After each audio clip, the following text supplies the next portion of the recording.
Okay, so let's begin. Until I have reached full awakening, I take refuge in the Buddha, the Dharma, and the Supreme Assembly. By means of beneficial actions such as generosity, may I attain enlightenment in order to benefit beings. Until I have reached full awakening, I take refuge in the Buddha, the Dharma, and the Supreme Assembly. By means of beneficial actions such as generosity, may I attain enlightenment in order to benefit beings. Until I have reached full awakening, I take refuge in the Buddha, the Dharma, and the Supreme Assembly. By means of beneficial actions such as generosity, may I attain enlightenment in order to benefit beings. May all beings find happiness and the cause of happiness. May they be free from suffering and the cause of suffering. May they not be separated from the perfect happiness that is free from suffering. May they abide in great equanimity, free from attachment and aversion to those near and far. May all beings find happiness and the cause of happiness.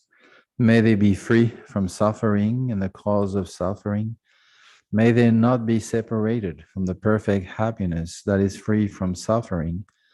May they abide in great equanimity, free from attachment and aversion to those near and far.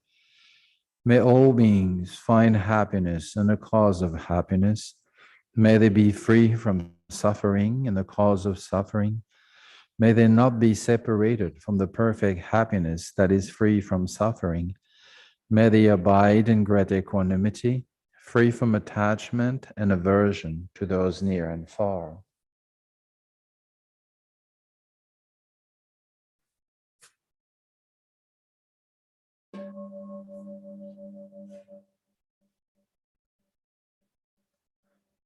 Let's take a moment to make sure you're here, that we are here, that our body, our breath, our mind are fully present and enjoying, appreciating this freedom that we have offered to ourselves.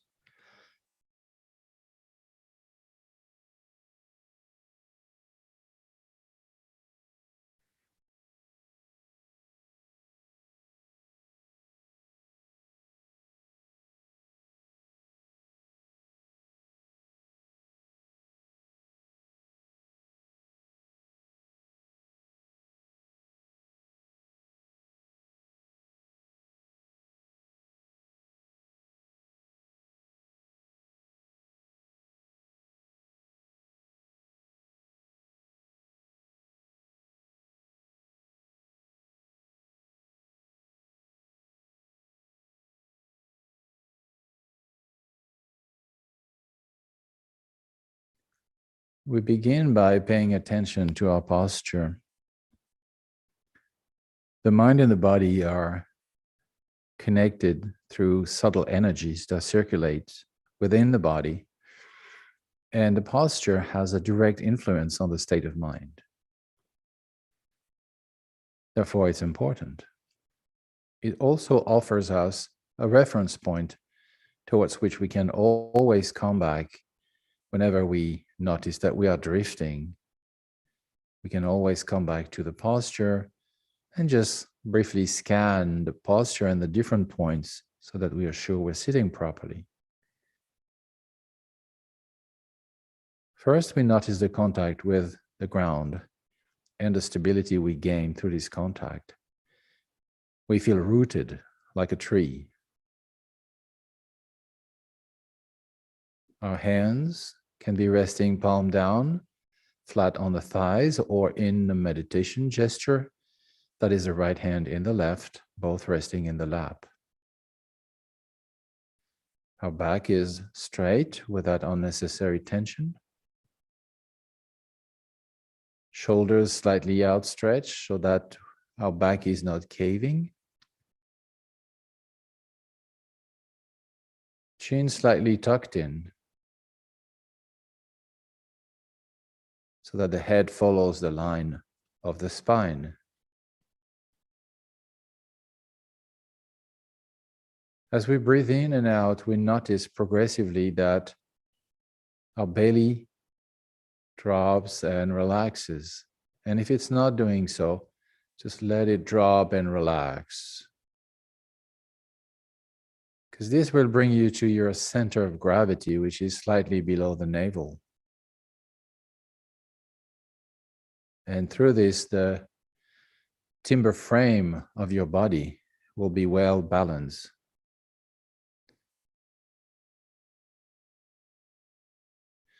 The mouth is relaxed and the tongue is lightly touching the palate.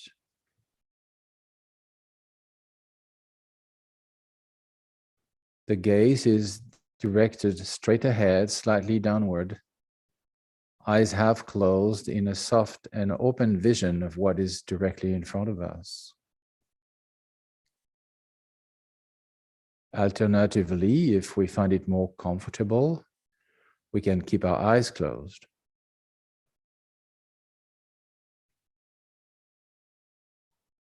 Breath comes and goes mostly through the nostrils in a natural fashion, sometimes deeper and sometimes more shallow. And we use the breath as a reference point. Whenever we are drifting away, we can always come back to our breath, find a support so that we can gain stability and attentiveness again. In the use of the breath, when needed, we can count the rounds of breath, breathing in, breathing out, 1, breathing in, breathing out, 2, and we can count up to 3, 5, 10, 20, whatever is comfortable and allows you to cultivate attentiveness and avoid tension. And if you're counting now and then, just make a pause. Let the breath be, let the mind be. Even if it roams a little bit, that's not a major problem. In doing so, you avoid the risk of building up tension. And then when you feel refreshed and relaxed, then resume the counting. But maybe you don't need the counting and you just follow the movement of the breath as it comes in and goes out. And maybe at some point you don't need this support anymore. You notice the thoughts arising and disappearing. Maybe you notice that you're following a train of thought for a while and you disengage and come back to a stable, open, and attentive mind. And a sense of ease and comfort permeates your mind. Just stay there, aware, spacious, and open.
Feel free to move or stretch a bit if you need.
So this place is a Bodhi path. That means the path towards enlightenment, towards Bodhi, which is the true natural state of our mind that we try to discover and not promote or increase, because it's good, it's perfect, but to discover and discover in the sense of removing what covers it. It can be like uncover, discover. And one way of practicing is this intention, putting in this intention into practice, is to develop insight through the process of meditation, calm abiding, insight, becoming more and more familiar with our mind, becoming more and more at home with our mind. But the other approach that should be cultivated simultaneously is a general sense of care and benevolence that we have towards all living beings, sentient beings, but also, of course, the environment, the support for life. So a general sense of benevolence. So that's where our commitment will be. The commitment that we take as we progress along the path towards enlightenment is sort of twofold, we could say. On one side, commitment to cultivate awareness, attentiveness, leading to wisdom. But at the same time, cultivating an ongoing stream of benevolence, love, compassion. And so this means a certain form of ethic. You have to be consistent. You can't wish well for every being and still keep killing them and hurting them and stealing them and lying to them and abusing them. So one has to be coherent. We need to find a certain coherency. So that's where there's the necessity of ethic. And ethic means commitment.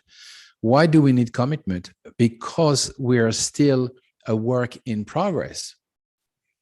And there are things that we would sort of like neglect because we don't want to, don't touch this, don't touch this, but we need to address everything. We need really to work with everything. And as we cultivate qualities such as generosity or ethic or patience and so on, we are exposed. Our little habits and stinky corners are exposed. When you're generous, there's always this, whether you admit it or not, whether it is superficial or subconscious or whatever, this battle between giving and not giving. giving so that maybe there is a return on investment, and not giving beyond what is reasonable. You know, reasonable not in the sense of like being stupid in generosity, but what is reasonable for my mind, who doesn't want to lose any perks and advantages in that process. We want to give and then still be like we were before. That would be the ideal, you know. When I was in France, there was this gentleman, a very nice man. He was a retired banker, and he was making donation to the monastery very regularly. And at the end of the year, like it is the law, you give him a receipt for the donation so that he could have a tax exemption. Okay, and then he would take the tax exemption and he would offer it to the monastery. You know, so he was like very thorough on his really giving, not for the tax break, because he was even giving the tax break. So it was like twofold, or like two ways donation. One pure donation, and then after that, after the tax season, giving back the tax return. So there's always this battle, and that's why we need commitments. You know, we need to say like, you know, this I won't do. And the commitment is very important because it's kind of a safety net, you know, when you're about to fall back into old habits, and you need something to prevent you from doing that, because we are doing something wonderful. We're cultivating, you know, insight, and we're cultivating benevolence and so on. But there's so many traps along the way, you know, that we need some sort of protection to protect ourselves from our old habits. And so that's why the commitments are so important. They bind you in a way, but they protect you also. And so in the mind training literature, such as The Path to Awakening, which is one of my reference book here, there is a series of commitments, and one has to do with, I try to find a word in English, but only the German word come, Schadenfreude. Schadenfreude, which means to rejoice when something terrible happens to somebody else, because we're going to receive something. Our joy comes from other people's misery, in a way, or suffering, you know. And so this is really one of the things that we have to be very, very careful. The commitment is, do not engage in anything that could be profitable or pleasurable for you, but that will be done at the cost of somebody else's suffering, and being careless about it. You know, so it's a vast topic. The commitment is very broad, because of course you can say that restricts to try not to wish my wealthy grandma to die soon, even if I will inherit from her a lot of money, you know. Or you know, in monasteries they would say, do not wish harm to your neighbor. That means your monk or nuns that live next door, so that in the hope that you will get something from her or him dying.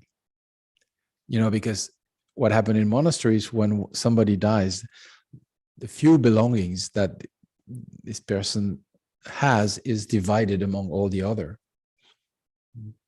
whatever. So you may covet the very nice, very fine robe that your neighbor has. So,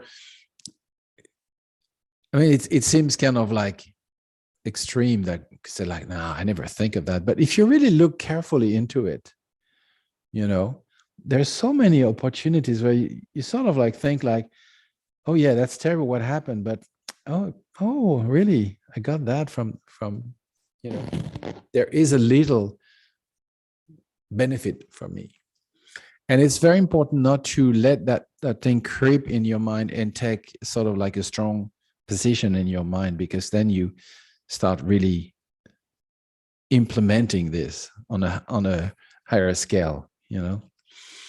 But I think the most important, I would say, is really trying to be cautious and careful and attentive whenever you do something that might bring some sort of pleasure and satisfaction for a brief moment, maybe for a longer time. I don't know. Doesn't matter really. But there is a price to pay, and somebody else is paying the price for that. You know. So I think basically why we should do that, to be aware and then try to maintain this commitment, is that otherwise we lose our discernment. We are unaware of the suffering that is implied by our enjoyment. And we become sort of numb to the suffering of others because we are sort of like excited about the perspective of having something or receiving something. So we sort of like tend to forget or not see. And that's a major obstacle on the path, on the Bodhi path. It's a major obstacle. Whatever dulls your compassion and dulls your awareness is a serious obstacle. Because what we are doing on this Bodhi path is actually just the opposite. We try to sharpen our insight and we try to have a sensitive heart and a compassionate heart. So if we don't pay attention to these little moments where we could not only not do that, but actually regress, it's like walking back on the path towards Bodhi. So it seems kind of obvious when it said, you know, like, do not nourish, do not support Schadenfreude, you know. It's like, of course, I'm not a monster. But if you really pay attention, there's so many moments where you turn the blind eye on something. And you turn the blind eye on something because it's going to cost you some. And it's going to make your life a little bit more complicated, a little bit more difficult. You know, it doesn't mean that we can always give or be 100% efficient in our ethical aspiration and so on. No, it doesn't mean this.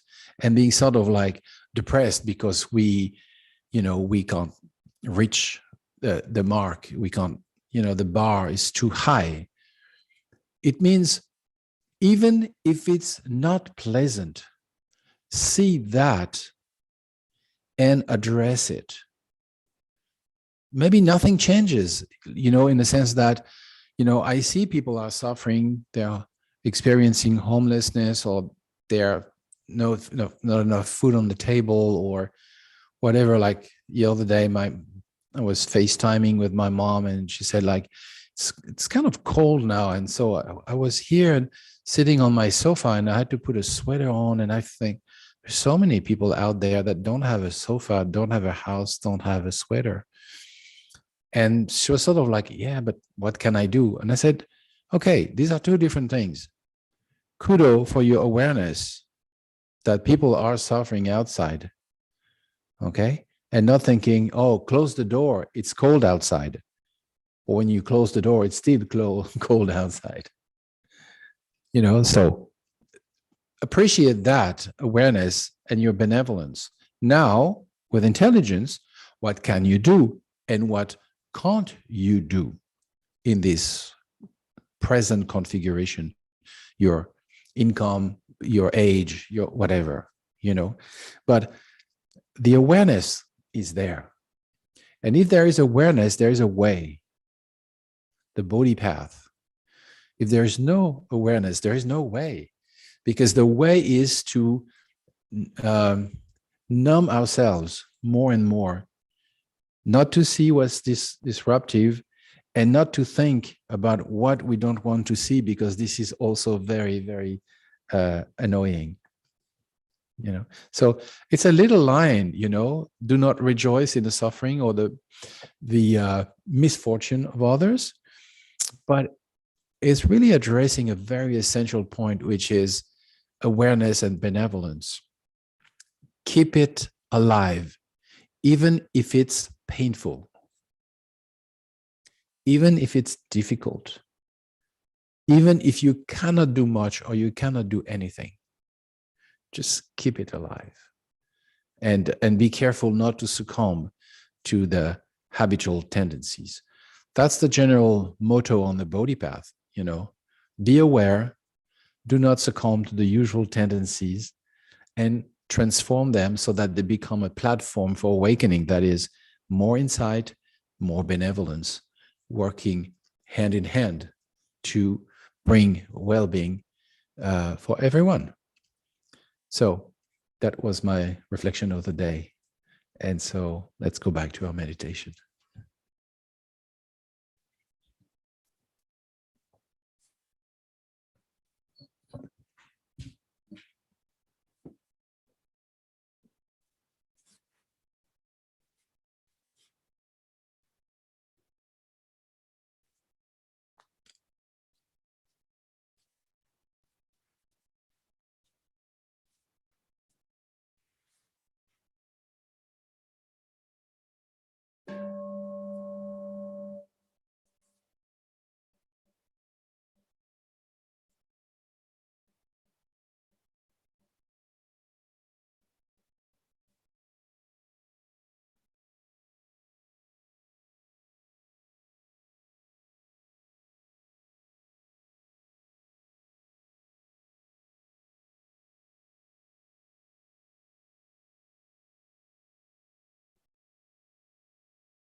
Through this merit, may I attain true omniscience.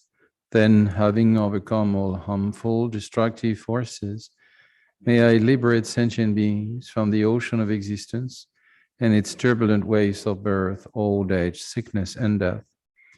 May the most precious mind of awakening that has not yet dawned now rise. Once arisen, may it never decline, may it continue to increase evermore.